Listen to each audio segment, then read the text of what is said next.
Octobre 2013, Valentin boit une bière avec ses frères dans un pub de Ashford.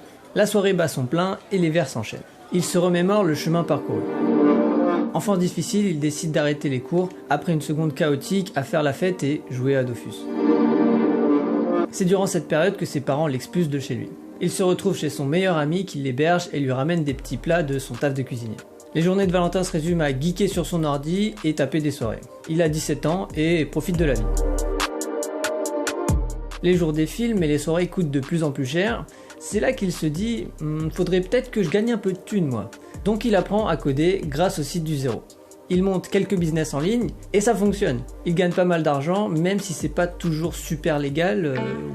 En fait ouais, il a monté un site à caractère pornographique. J'ai lâché l'info comme ça. Est-ce que ça fait de moi un enfoiré? Ouais, je suis un enfoiré, c'est...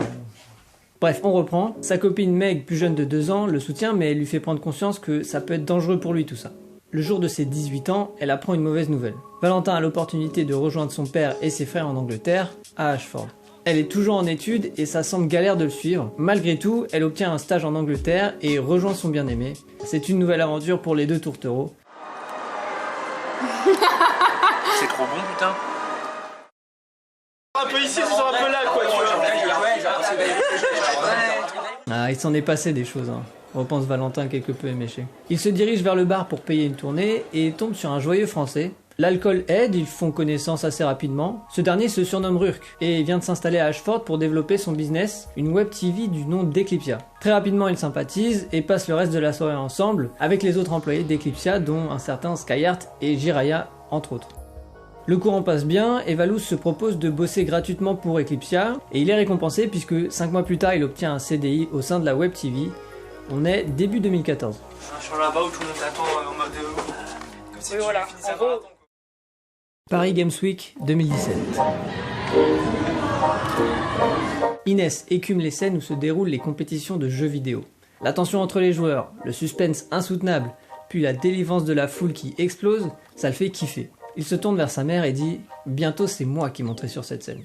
3 ans auparavant, il démarre sa chaîne YouTube consacrée à Minecraft, il n'a pas encore 12 ans, et peu après il crée sa chaîne Inoxtag, sur laquelle il poste ses créations en tant que graphique. Enfin, plus précisément GFX. Et il propose ses services sur Twitter, à des tarifs, il faut le dire, très attractifs, mais pas gratuits. 3 €.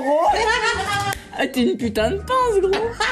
Tu lui as dit 3 € avec un petit sourire.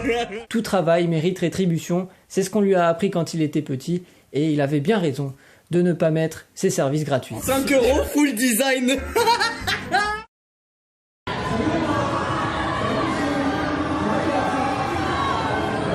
La compétition se termine et Inès se ferait un chemin dans cette foule de visiteurs de la Paris Games Week 2017. Il ne s'est pas rendu compte mais il est passé juste à côté d'un jeune homme qui lui ressemble beaucoup, c'est Miguel. Passionné par YouTube depuis son plus jeune âge, il crée sa chaîne à peu près au même moment qu'Inès. Il tourne ses vidéos avec Esteban, son neveu. Au début, pour coter ses vidéos, il utilise la fonctionnalité de mettre pause et play directement à l'enregistrement. Pas super pratique, mais ça fonctionne. Fais du Karate Kid, hein. T'as peur, hein, maintenant, hein. Oh, doucement, hein. Peu de temps après, comme Inoxtag, il démarre sa nouvelle chaîne, Michou, sur laquelle il construit petit à petit sa communauté. J'allais à la boulangerie chercher le pain, tu vois, et il y avait un concours. J'ai gagné le concours, j'ai gagné un vélo. Je l'ai revendu pour m'acheter un ordinateur. Sérieusement? Ouais, je te jure. Et avec l'ordinateur, après, mon frère il m'a appris à faire du montage. Il se souvient le kiff que c'était d'être passé dans une vidéo d'Hugo Posé à l'époque. Il avait gagné 40 abos en une soirée. Il était refait. Pour cette PGW, Michou vient en tant que fan. Il rêve de rencontrer le Bouzeux, son youtubeur préféré. Coup de chance, je ne sais pas, mais il le croise et lui demande de prendre une photo. Romain, alias Le Bouzeux, n'est pas encore super habitué à sa notoriété grandissante, mais c'est avec plaisir qu'il accepte. Et encore 7 mois, il était en train d'expliquer à sa famille qu'il voulait tenter l'aventure YouTube et que ça valait le coup. Évidemment, ça avait du mal à passer parce que il était en pleine licence pro, mais c'était plus fort que lui, donc il s'est lancé. 4 mois après ça, il reçoit un mail du service juridique de Supercell, un éditeur de jeux vidéo. Et généralement, quand il y a marqué juridique, c'est pas bon signe. Et pour cause, il lui retire l'autorisation de tourner des vidéos sur Clash Royale, leur jeu phare. Et le truc, c'est que la chaîne de Romain est quasiment entièrement consacrée à ce jeu. C'est sur celui-ci d'ailleurs qu'il délirait avec le mystérieux, que dis-je, le mystique Doc Jay-Z, également youtubeur Clash Royale. Et quand tu vas très très vite, il y a une méthode. Hein. Mais très très vite, avec un clic droit à la 3e seconde, regarde. et une légendaire. Bref, Romain doit supprimer toutes ses vidéos dans lesquelles il joue au jeu, donc autant dire 95% de sa chaîne. Grosse période de remise en question pour Romain et Doc. Mais environ un mois avant la Paris Games Week 2017, on leur propose de participer au lancement d'une télémobile. Et devinez qui est à l'origine du projet? C'est Eclipsia, enfin plus précisément Valentin, qu'on surnomme Valouz. Et il est devenu streamer sur la Web TV. Ah, ce sacré Valouz, pense à Romain, en mangeant ses frites de la PGW 2017, je vous le rappelle. Et justement en parlant du loup, le voici avec sa caméra de vlog, ces mecs qui lui avaient offert fin 2015, depuis il s'était mis à vlogger toutes ses aventures sur sa chaîne pour garder des souvenirs. Petite Canon Legria Mini X offert pour mon Noël et je vais me balader dans un Ford pour cette première vidéo. Février 2018, Algeciras en Espagne. Un jeune étudiant en informatique et son pote préparent leur campement pour la nuit. Le paysage n'est pas habituel puisqu'ils sont entourés de plus de 2000 4L. Et pour cause, ils participent au 4L Trophy. Ça fait un an qu'ils préparent cette course d'orientation dans laquelle des centaines de 4L traversent la France, l'Espagne et le Maroc. Et justement, le lendemain matin, ils prendront le ferry direction le Maroc. Mais là, ils ont la dalle, donc go préparer à manger avec un couple d'amis qu'ils ont rencontrés pendant l'aventure. La nuit tombe et une voiture s'arrête au niveau du campement. Le passager sort sa tête et dit « Les gars, on n'a pas d'équipage mais on a des bières ». Ça suffit à convaincre les étudiants et le couple. Ils accueillent donc les deux nouveaux qui sont autres que Jill et Valentin, tous deux streamers chez Eclipsia. Donc vous l'avez compris, c'est le bon Valouz et c'est comme ça que Dobby, l'étudiant en informatique, et Valouz sont devenus amis. Ils ont d'ailleurs passé le reste de l'aventure ensemble. Aïe aïe aïe aïe aïe. Vas-y à tout un gros. Allez.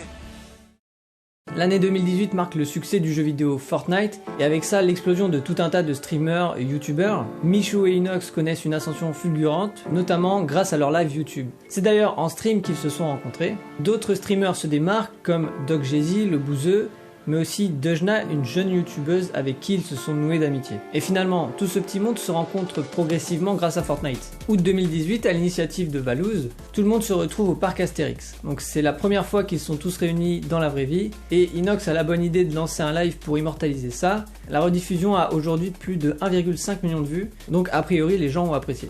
Bouzy, il a rien fait, il a fait le Pegasus Express là et c'est fini. Ça s'enchaîne assez vite. 2 mois après ça, lors d'un live, Inox et Michou créent la Team Crouton. Ça part du commentaire d'un viewer, donc ça part pas de grand chose finalement. Petit à petit, ils recrutent le Bouzeux, puis Doc, Valouz, mais aussi Dejna, et pour Dejna, elle quittera l'aventure en cours de route 2 ans plus tard. Dobby, le techos du groupe, stream régulièrement avec Valouz, et il aide sur les sujets techniques, il se fait sa place auprès des croutons. C'est aussi le cas de Meg, la compagne de Valouz, qui ouvre sa chaîne YouTube PD un peu avant tout ça.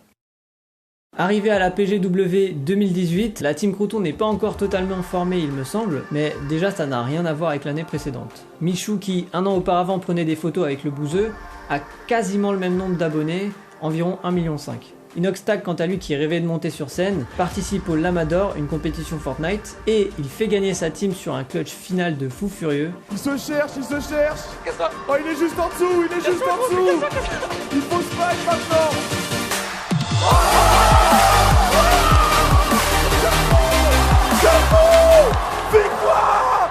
Donc vous voyez l'évolution en juste un an, c'est assez ouf. Depuis le crew partage des moments en stream sur Fortnite, mais organise aussi des voyages entre eux et ils kiffent, voilà, tout simplement. Été 2020, la team part en Corse, Valouz armé de son emblématique caméra vlog tous les jours, ses vidéos finissent régulièrement en tendance, elles sont suivies par plus de 2 millions de personnes et rencontrent un réel succès.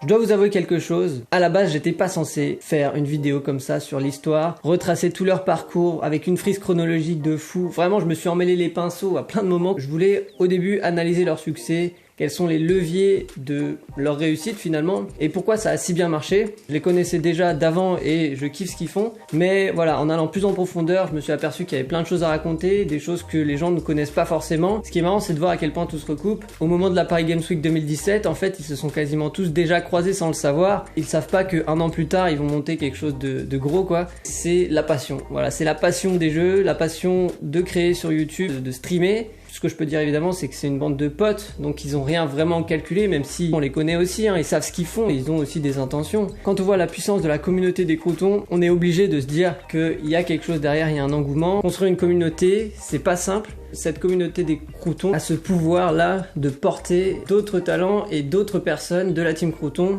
qui sont en train d'émerger, donc Dobby, Apo. Il y a quelque chose d'organique un petit peu, ça s'est construit tout seul, par l'amitié, par la passion, l'envie de créer. Je ne peux pas parler de YouTube et ne pas parler de la Team Crouton. Ils occupent une place importante aujourd'hui sur la plateforme. Donc je dois en parler et comme vous le devinez, dans une de mes prochaines vidéos je vais essayer d'analyser qu'est-ce qui a fait leur succès.